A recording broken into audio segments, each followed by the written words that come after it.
recording. Alright, so what I want to do here is kind of give you an idea of what some of the things you can do with an editable poly. I haven't gone too deep into this one, but let's go ahead and talk about it. So I've got one polygon selected, and what I've shown you so far is an inset.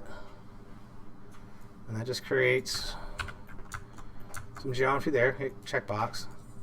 And here's extrude. And extrude is just like Play-Doh hair. It's just pushing things out. All this geometry that's being created is new. And so the UVs will be jacked, but that's okay. Here's an extrude again. Let's do the other one. Let's do a bevel. A bevel is like an extrude, but allows you to scale the resulting geometry you created. So that's how you can get some real quick things. Now, on that same note, let's go ahead and do another inset here. Let's go in here. I had that inset. I'm going to delete it. I'm going to click border, and this is basically what you were just doing with the inset, bevel, and extrude. I'm in here. I'm going to hold shift. There's our inset. I'm going to go to hold move. There's our bevel. Or there's our extrude, and then there's our bevel. Do move again. Here's our extrude, and then here's our bevel.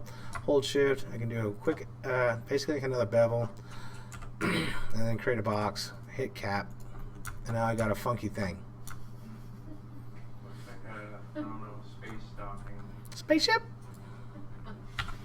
No, we don't need a spaceship. No spaceship? You don't need no, I just, okay, spaceship. It's like a little docking little thing.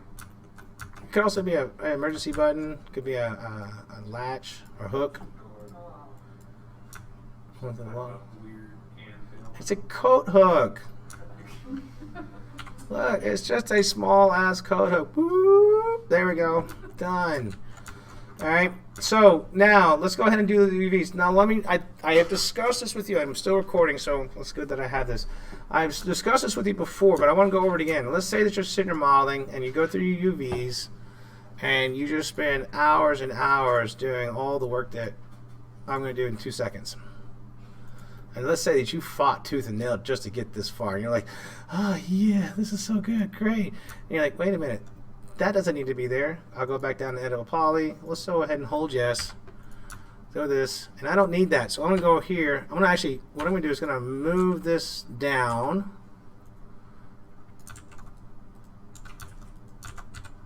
So where it's flat and level with the face that it came from originally.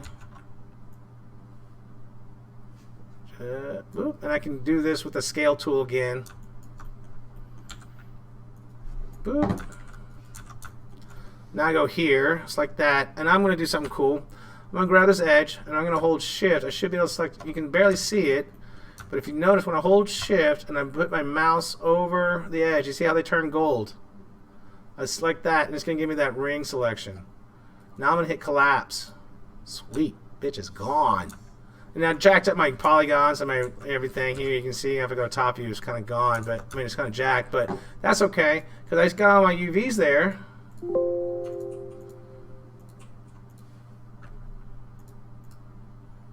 Stop. There. Go to my UVs, and they're back to shit. Y'all remember that? Y'all remember why that happened?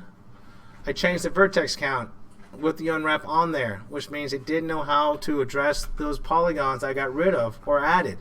So I'll go back in here, flatten mapping, which is why it's critical.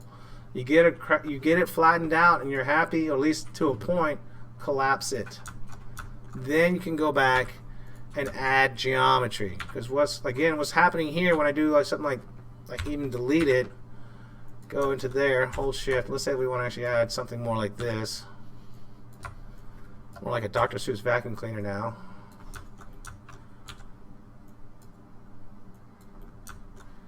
Again, I'm just holding shift and doing a transform. Now I'm letting go of shift and just scaling in general. Sweet. Cap. Now I don't know what the hell it is, but it's definitely something annoying. I go to unwrap, and now the new geometry that I got to worry about is all that I've created. You see this, and you kind of see a rat's nest. But is it really that bad? Because if I go into polygon mode, which is active, I'm going to go ahead and turn back face coal off and select all these polygons which I just created. And there's that. I'm going to hit flatten mapping. And then I'm just going to repack it. It's not perfect. I gotta do some welds. Like I can go here and start stitching things up. Kind of getting some of these pieces out of the way. Or some of these islands out of the way at least.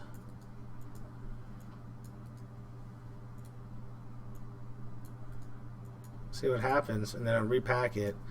Alright, now I've got some little pieces here and there, but it's starting to get cleaner. Go on until you get to a certain point where you have very few islands and everything looks great and squared away. Then collapse again, and your model is ready for export. Okay? Just some ideas what you can do when you're looking at Edit Poly.